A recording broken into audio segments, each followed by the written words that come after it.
السلام عليكم ورحمة الله تعالى وبركاته. اليوم إن شاء الله بإذن الله نقدم لكم الرايب لكي يجي ناجح 100%. تابعوا معي المقادير وطريقة التحضير على بركة الله. عندي هنا إطرو ديال الحليب، ساشي ديال الفاني، دانون كبير ديال الفاني والسنيدة.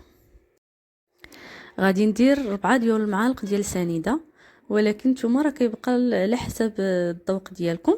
تقدروا تزيدوا حتى 5 المعالق، هو 4 راه تيجي شويه ناقص، ولكن زيدوا حتى 5 المعالق، ما بين 5 المعالق حتى 6 اطرو ديال الحليب. غادي ندير لترو كامل ديال الحليب في الكاسرول ديالنا، وغادي نديرو على النار حتى يفيض.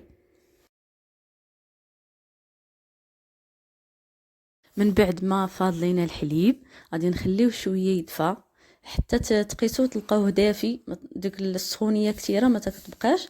كناخذ انا قرعه درت فيها ساشي ديال الفاني، وغادي ندير هاد الياغورت كامل، وغادي نهز شويه ديال الحليب من الكاسرونه نزيدو عليه باش نخلطو، باش ما يجيناش فيه الحبيبات في الحليب يجينا مكعلل. اللهم نخلطوه مزيان في القرعه، عاد نخويوه بشويه بشويه في الحليب.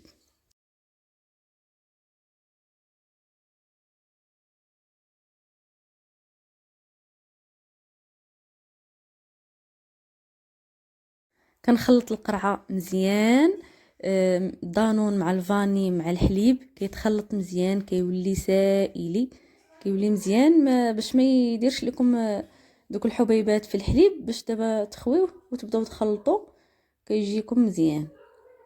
والحليب ما كديروه حتى تتحيد منه ديك السخونيه، كيولي غير دافي. صافي كنبقى نخوي بشويه وانا كنخلط بشويه وانا كنخلط حتى كنخويه كامل. كتخلطوه مزيان بالضرب اليدوي. هنا رانا كنكون ديجا موجده قامله فيها الماء، سخنته وموجده الكيسان. صافي غادي نبدا دابا نعمر في الكيسان ديالنا.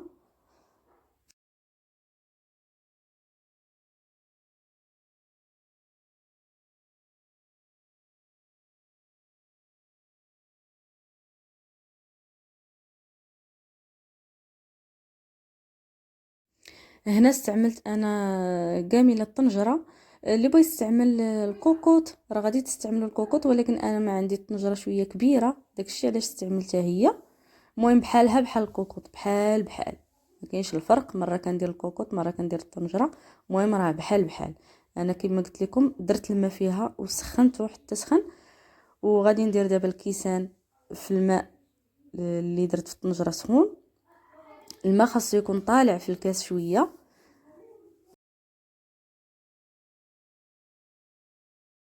صافي منين كندير الكيسان ديالي كاملين في الطنجره، كنجيب الزيف كنغطيه الطنجره ديالي، كندير عليها الغلاقه صافي، وكنديها كنغطيها بشي مانطه، كنفرش ليها لتحت، تحت منها المانطه، وكنعاود نغطيها من الفوق.